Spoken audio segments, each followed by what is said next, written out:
పరిశుద్ధుడు అయిన తండ్రి, జీవము కలిగిన దేవ, స్తోత్రాలు చెల్లిస్తున్నాము ప్రభు.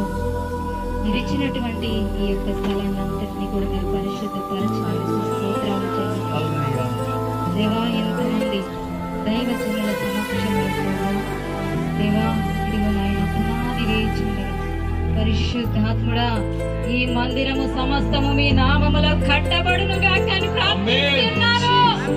యేసు నామములో ఈ మందిరము కట్టబడును. యేసు నామములో, యేసు నామములో కట్టబడును. యేసు నామములో, యేసు నామములో కట్టబడును. Thank you Lord, thank you పరిశుద్ధాత్ముడా.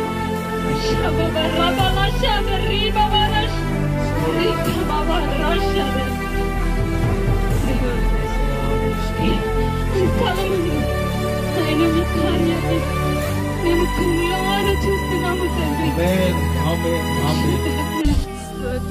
సమస్తము కూడా నీ ఆధ్వర్యంలో జరిగిస్తున్నందుకు ప్రభా పరిశుద్ధాత్ముడా, ప్రతి ఒక్క దైవజనుడు పెట్టినటువంటి ప్రతి రాయిని బట్టి ప్రార్థన చేస్తున్నాం దేవా.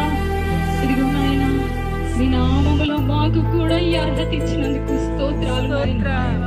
ఈ సమయంలో నాయన అయ్యా, మీరు అభిషేకించి ఈ మందిరము అంచెలంచెలుగా కట్టబడినట్లు కృప చూపి నడిపించి మహిమ పొందుమని యేసు ఘననామములో అడిగి ప్రార్థించి ఈ మనవులన్నీ పొంది ఉన్నాను పరమ తండ్రి. ఆమేన్.